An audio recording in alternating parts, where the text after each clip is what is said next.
Nevidej. Tak znovu a lépe. Jsem Pivo 11. kandidát na krále Málesu a tady vidíte nastoupenou moji družinu. Vidíte, že je zastoupený všechno, co tady v Plzni na univerzitě i na lékařské fakultě Karlovky máme. Máme tu skupinu Lihový milice, to jsou ty s pistolkama.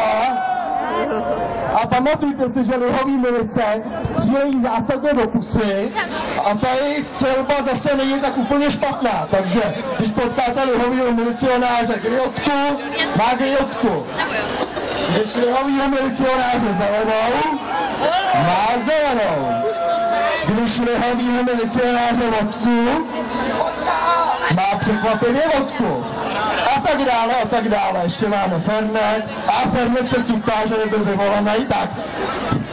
Podle ozdoby vidíte, že je to Fernet citron, čili citrus. Ale teď se dostávám do další části naší skupiny. A to sice k první pivní pomoci. PPP, čili první pivní pomoc. Vidíte, že i první pivní pomoc je vybavená. Po jednom boku jasoň, po druhém boku brsoň, takže úplně optimální.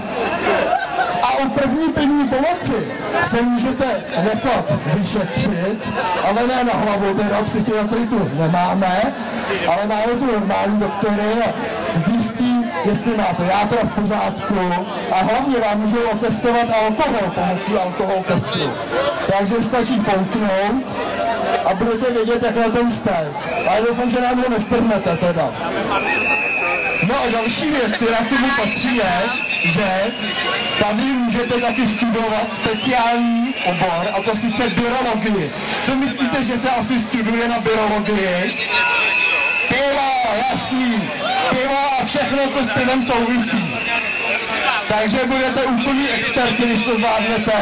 A tady můžete být přijatý na ústav birologie, jedinej na celém světě. A můžete být přijatý bez přijímaček, napasovat index a hned se pustit do zkoušek a zápočtů. A za chvíli mít tituly. Bir před jméno a drb za jméno. Tak, ale na úby. A v naší družině se taky hodně pěstuje kultura. Samozřejmě jaká jiná kultura než pivní. No a malou ukázku té pivní kultury vám teďko představíme. Představíme vám píseň Lihových milicí na počest významné části naší skupiny. Takže dobře poslouchejte, zazní píseň Lihových milicí. Tak, nástup k mikrákům. A to nemusím odpívat sám. A jedeme na to. To znám taky. Tak.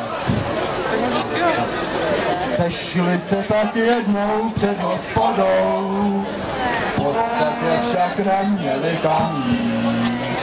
V tom přišla ta výborná myšlenka, nechat si tam jedno natočit.